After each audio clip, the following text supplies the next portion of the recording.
Hello and welcome back to TheKitLocker, a podcast of Black Site Media with me, Simon Roberts. And me, Jason Blackiston. Thanks for joining us again as we are reviewing the Special Air Service, SAS SP team, that's the Special Projects team, equipment, uniform, weapons, and we're in the last period of our review, which is covering roughly 2004 to 2008.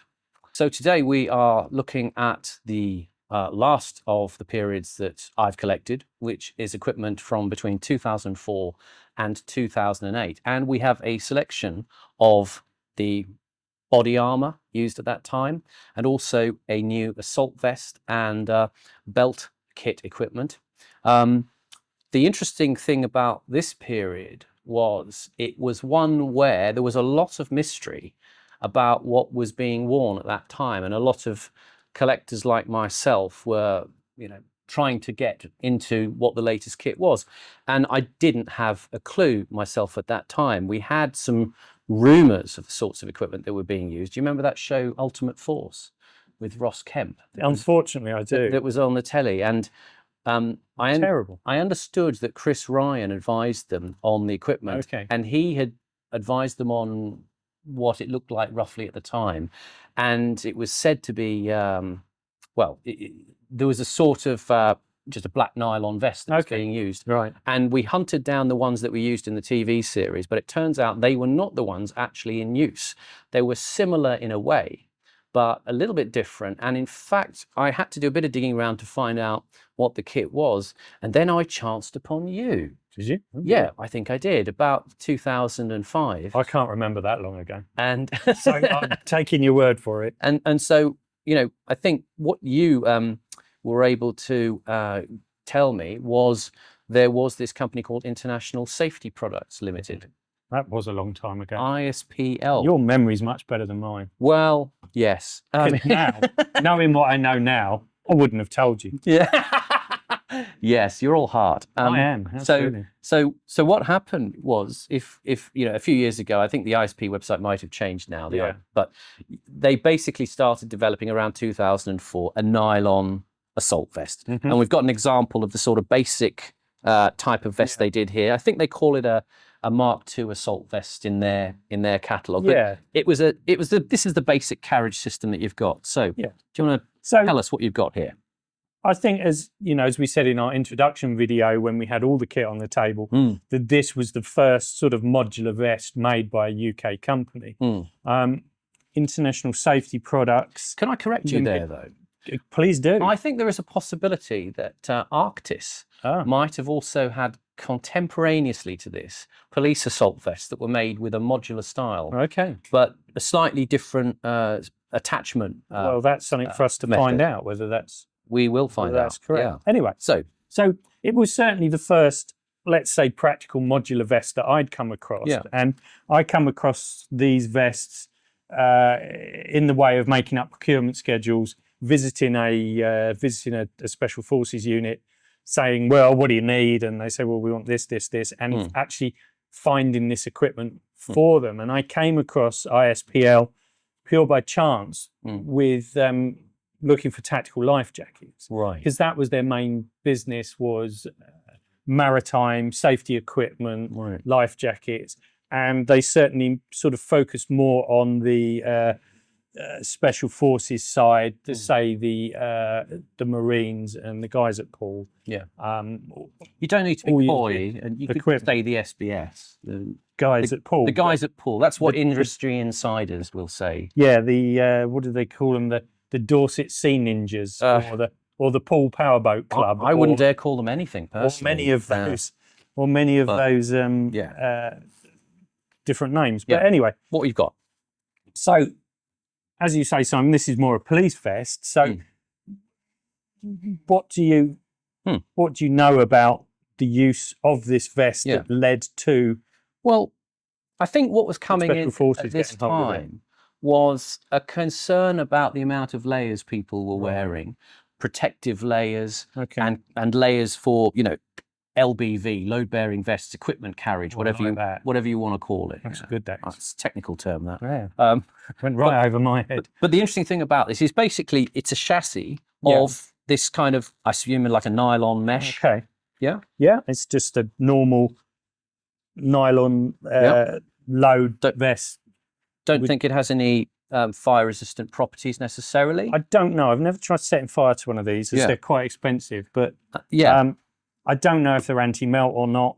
Yeah. But it's certainly an interesting design, isn't it? The way these pouches kind of lock on with this double system. That's right. They have these two. We take this one off the front here. Yeah, they have these two tongues. Tongues is the word, and then behind you undo these Velcro straps, and then it pulls off.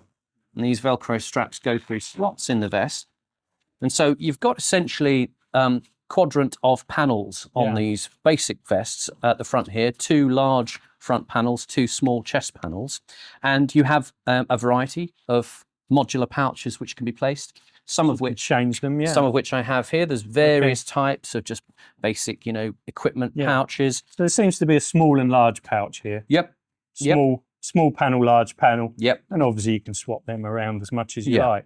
And we see the sort of typical things we've got here: a pouch for pistol mags, a pouch for stun grenades, flashbang, or 40mm munitions for baton launchers, things like that. Similar size, aren't they? Sort of thing.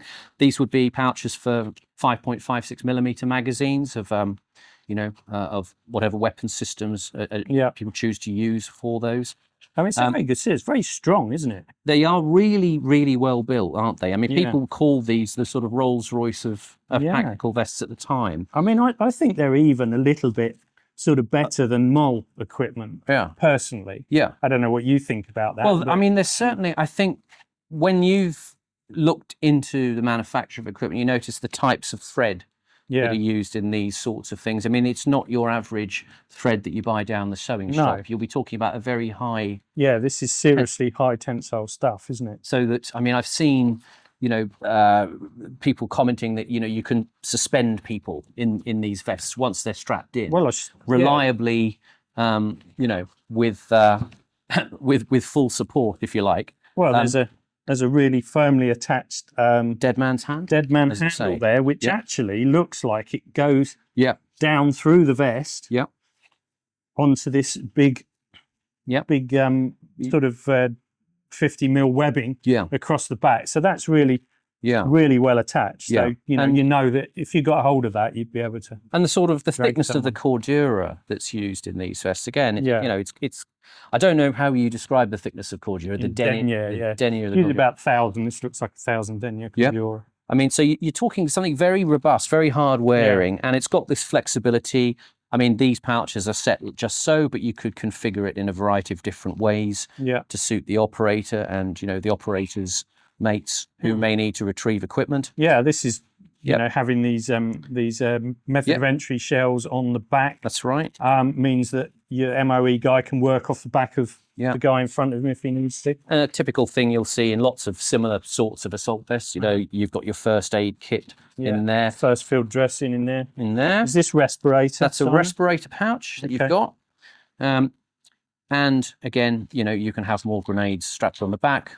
This as I say, is a police version of the basic ISP vest, which has got some plastic cuffs in it. Oh, so it's got evidence bags. There's the police evidence bags, because this actually is one that's used by CO19 around the same time, but it is more or less the straight pattern of the Mark II assault vest that ISP developed. So I mean, these kind of became, as collectors, very sort of desirable, because again they just have a nice feeling of quality about them. Yeah, they're very substantial, aren't they? And you think these could last an awful long time. I mean, in reality, they were superseded, like we said, by American equipment coming in, which this has its own flexibility, but it just fell by the wayside as new load bearing systems came online. So what we have here, though, is a specifically custom designed one for the SAS SP team. Right. Yeah.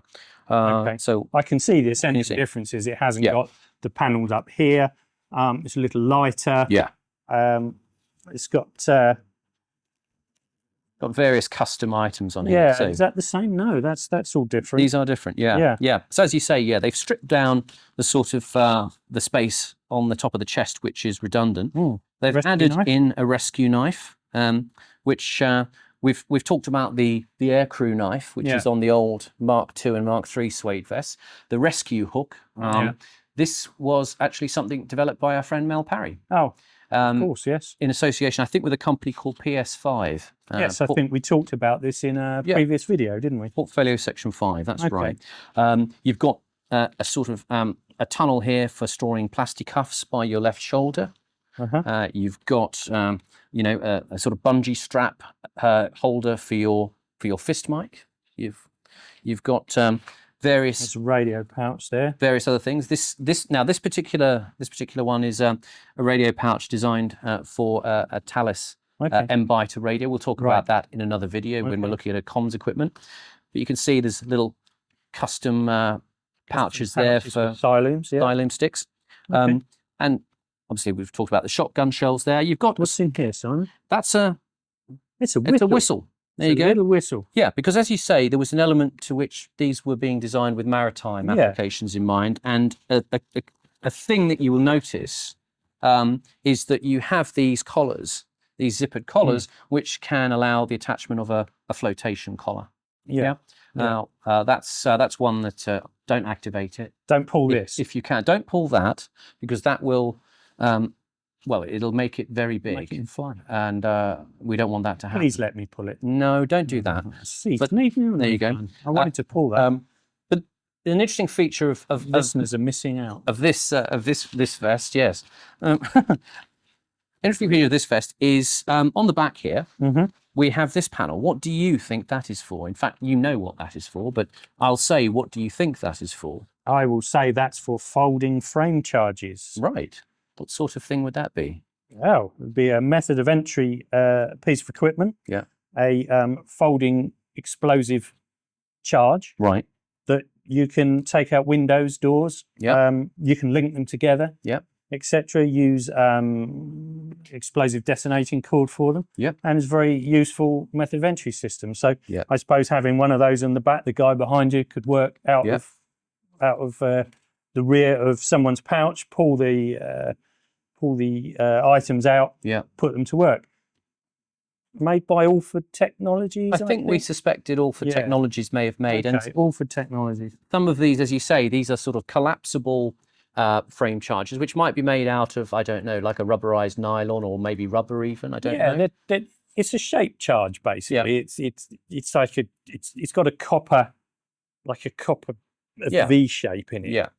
Like a and charge. Then explosives on top of that, and you can stick it to walls, peel off the sticky, put it on the door, the wall, whatever you want to destroy, and detonate it with some sort of Shrike device, etc. That's what they were for, I believe. The sorts of things I'm going to tell me I'm wrong now. Well, the sorts of things I saw, I mean, I think some of them may have had facility to actually put water in them to tamp the charge down. Yes. But I don't know enough about explosives. Well, there's various method of entry devices that do take water, but they tend to be large, sort of plastic, quite solid items. Right.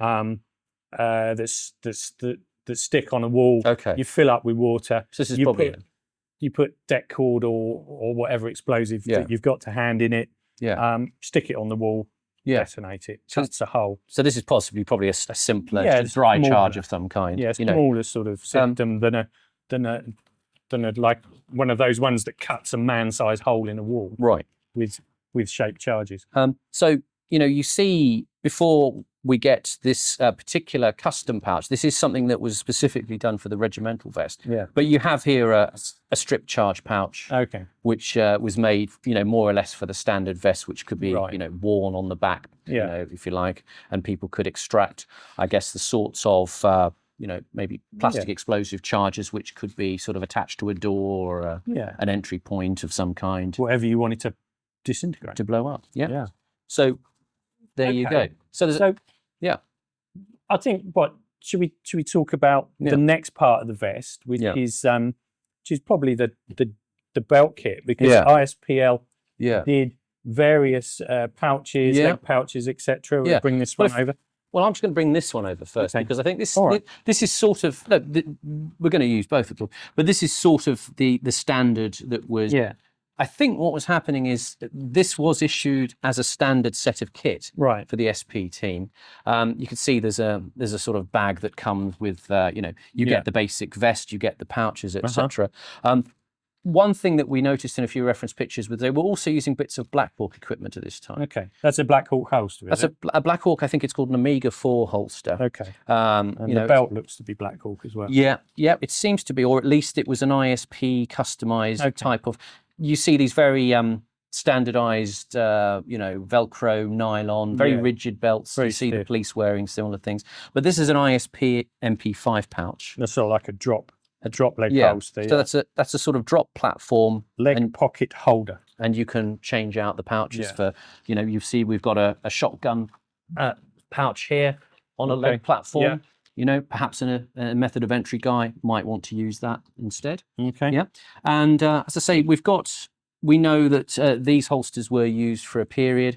I think there possibly was an arrangement with, the distribution company for lots of equipment in the UK that Black Hawk was favoured at a time because it was readily available. The thing about it was available in big numbers, off the shelf from America. You could probably buy that from any supplier online. You could buy a Black Hawk belt. Yeah. And then later, this looks like we've got a Safariland holster on there. This is a recent thing that I've just discovered in the last few weeks, actually, which I didn't know before. But we also knew that the police were favouring these at the time. Kydex holsters are coming in. And the Safariland's very popular with the UK police forces. Well, I sold lots of these used that were coming out of the police forces. Yeah.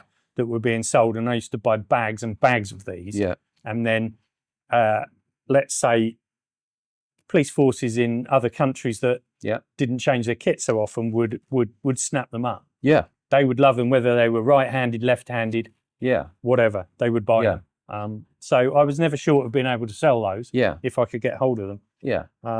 But I'd go and buy these big bags of police kit. Yeah. And if you tip the bag out and there was a few of these in there, you know that you're going to make your money on the holsters alone. And as a comparison, being a completely unqualified layperson who's never had to use this in anger, so to speak, my sense was the Safariland holsters were a better option, really. They're a lot simpler to use. Yeah, I think you're going to fight less trying to get it out of something like this. Yeah. Than with the Velcro fixing. I mean, these are quite sort of tight, rigid nylon holsters that, as I said before in a previous video, I wonder about reholstering your pistol, securely. And the feeling with the nylon holsters is this, this is a bit more of a, struggle if you want to sort of wedge that gun in and not have it fall out. Well, you never reholster fast. Well, do you? Sure, yeah. Because if you But my sense was that if a holster would have been selected, it would have been a Safariland. It's only in the last few weeks I had some photo evidence from a Special Forces operator, Billy Billingham, who's been on the TV.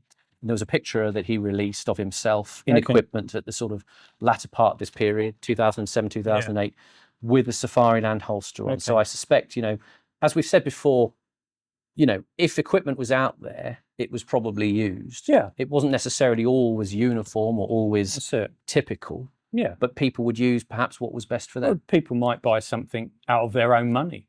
Possibly so. When I started Anson Tactor, I was getting a lot of people that were wanting to buy stuff with their own money because they didn't like their issued stuff. Yeah. Yeah. And so the only option was to buy their own equipment rather than go into the stores. I don't like this, etc. And they say, well, tough, you use that and you get on with it. Yeah. They'd say, well, I don't want to, I'm going to buy my own gear. Yeah. So I did sell quite a few different items at that time to people from all over. Yeah. That wanted to supplement their issued kit with something better. Yeah. Not so much on the police forces because they were more told this is the kit, you use this kit. Yes. Yes. Whereas certainly the military, I think they were a little bit more flexible about it. Yeah. But there's one thing on this table we've not touched on is the body armor, which I believe we've covered in a.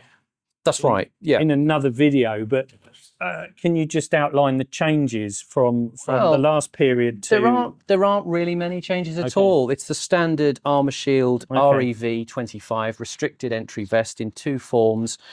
One, if you like, standard pattern, and one with slightly improved underarm protection here. Yes, I see that's got soft armour in there as well. You know, and this one less so, bit more. So a little bit lighter, a bit more wrap around this one. Again, depending, I suppose, on you know, user preference. You have the hard plates, the ceramics for high velocity protection again, which shaped now rather than flat. Indeed, getting a little bit more contoured. But heavy.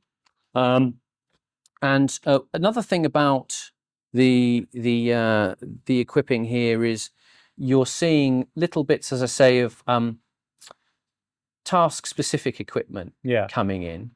One thing here is you notice on the belts they've got these. I meant to ask you what that is. Yeah, that's a shotgun retaining loop. Oh, of course, yes. So the operator with his, as we saw, bungee cord, slide it in there. Yeah, he can throw it to one side and secure it with a kind of springy. So that would clip. That would be on your side here. In this way. You throw your weapon down to your side, clip it in. I see. And you can hold that. And as I say, you've got, you know, a multiplicity of these, you know, different kinds of pouch that we've got on the table. That's an interesting one. This is a. Do we know what this one? This is actually a Metropolitan Police pouch. This is one that's used for carrying a Motorola radio. Small radio pouch. I can see that now. The Tetra radio, the digital system that the Met used. Okay. So again, it's an example of ISP made, you know, just a you know, incredible volume of different styles of pouch. I mean, this is one for taser cartridges for the police, you know, but there were an awful lot of different styles used and were available. Certainly seems. It was certainly my first introduction to the nylon vests that were any good anyway. I mean, I'd seen other nylon vests come through, and I'd seen a lot of sort of attempts at making a platform in nylon. Certainly coming through the police disposals, you'd see a lot of, you'd think that's just ridiculous. And they'd obviously had it on trial, thrown it in the bin for recycling or selling or disposal. And nothing ever really came through until this. And when I saw this, I thought, well, that's someone that's really kind of thought about the design of this. That's right. It's a good heavy-duty design, and it stuck around for quite a while, and they sold an awful lot of them. Yes, you do see these turning up in various of the sort of standardized Mark II forms, not so much of the customized forms of that were made for the SAS. But again, I was impressed by how kind of robust these were. You know, you've got some specialized pouches on these vests. Some of the items we don't quite know what they were for. Pouches like this, you know, sometimes you'd have a strobe stored in there. That's an IR strobe, isn't it? Yeah, so that would be on a, you know, on an elastic, you know, holder with a leash, which, you know, I don't know in what way that would be used. Well, I should think if you've got guys coming up behind you in the dead of night and they're wearing night vision, it's just a marker strobe, isn't it, to identify a position of either you or something. Or, So there's lots of uses for IR kit. I have had. Which we're probably covering another. That's right. Yeah, I have had some of these pouches identified, but there are very specific things like marine flares that go in them. Things like what you call SAS bottles. As a diver, you'd know what that is. A short-term air supply. Which Mel Parry spoke about very in the early days, using them at the fire training college, doing experiments with their respirators. The sort of short-term air supply. He said that they would connect it to their respirator if they were in a very sort of environment that was full of flame and fire. The main, even with all the fireproof kit, you could obviously survive a bit of flame licking over you, but what you couldn't cope with was the hot air coming in. So they decided to feed cool air from a bottle, and that would stop any burns in the throat and the lungs, etc. Because even if you've got a respirator on with a filter, the air coming into it is still hot, even though you've filtered out the particulates in that. The air is still going to be very hot and can burn the larynx. So. That's a very important thing that I never really thought about. I've probably seen pouches and thought, what's that for? But if I'd actually stopped and thought about it, I could probably work that out. But I think do you think we've covered everything on this? Pretty much, yeah. I mean, it's you know, it's a particular, and I mean, relatively short-lived for the SAS regiment style of kit. You did see some of these vests in different colours being used out in Iraq. Yeah. The sort of task force black era. Okay. In the early 2000s. There were ones that were in sort of green DPM type colours, and some in the sort of some sandy coloured ones. Deserty brown sort of colours. Yeah. I think it was just a very versatile vest that was ideal for the special forces, because they could say, right, lads, we've got this job today, and they change the pouches to whatever need. I mean, you also sometimes see these things modified in various ways. Now, a lot of these regiment vests came. I don't know what this is for. I literally don't know what this. There's a little bit of green bungee. Okay. And a lot of them were like this. They had a sort of an eyelet sewn here with this. Well, stick it in the comments if you know what that is. Little dangly bit. And these two things here, these are very similar to this, what you use to secure an abseil harness, where you put your carabiner. And they are very solid. It doesn't look like it's solid enough to drag someone, but there does seem to be a bit of webbing behind it. Yeah. I don't know with that. Difficult to know, isn't it? I have to admit, I don't know. That was obviously put on there for some specific design. Yeah. And you had plenty of D-rings for hanging off carabiners. People could hang gloves or other bits of kit off there. People would actually suspend their belt from it as well. Yes. So instead of having the weight of the belt on your hips, so to speak, you could wear it a little looser. You could suspend the belt on these hooks, and it would allow just to take that weight off your hips, put it on your shoulders. Yep. I'm sure our friend down here, Tony Longley, could tell us all about these. Yes. And cover the details that we've forgotten. Yeah. He'll probably tell us we're all wrong as well. Well, yeah, we could well be. You have a few other features here. There's a little pouch at the kidneys inside the vest here, which contains straps so that you can actually essentially have it like a groin strap, which Yeah, that's very important in the fact if you're wearing it with the life jacket or the life preserver ring around it. What you don't want is if you go in the water, you've inflated that, you're the heaviest part, you start falling down through the jacket. Right. So these are very important to have. Yeah. If you've got the life jacket on, if you haven't got those straps up under the groin, it's fairly useless. Yeah. The weight of your body, it's going to come up on your body, and it's going to kind of drown you. Yeah. Yeah. So that's quite an important thing. And those are secured by Fastex buckles or Yankee clips, as some people call them. Yeah. And again, there's just sometimes if you have a closer look at these, there's just odd little bits that you sort of you wonder what that's for. You don't quite know. It's adjustable by a bungee system at the side, very much like the old suede vests as well. You've got a strap for retaining the aerial of your PRC 148 radio. You're poking your mate's eye out. Absolutely, or your own eye. You wouldn't want that, really. But as I say, I kind of always liked these because they just had a sort of a sort of quality and an excellence that was made in Britain. That kind of. I mean, when we look at the difference between this and the suede vest behind us, you can see the DNA of this vest. And, with the pockets, etc., and then just moving on to a much more versatile system. That's right. Right.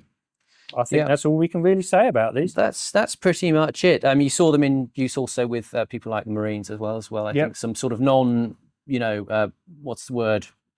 Tier 1, Tier 2. Different levels of operators use them for the sort of guys that look after the submarine bases that react to people getting near the submarines. They would wear things like this. Etc. So you may have worn one if you're watching this. Who knows? I mean, they're very, very popular. I've seen them. Yeah, I've seen them all over. Yeah, but as Jason says, we've pretty much covered that really. But if you have any detail on the specifics of pouches or the way things were used or modified, what does this do? Tell us what this does. Just let us know, because we can't know, because often they come in a condition where a modification's been made and you don't have an explanation. So it's handy to find out. But that's all on the ISP system of vests and belt kit and body armor. We'll see you in the next video. So in the meantime, like and subscribe, and we'll join you for the next in our series. Thanks very much. Thank you.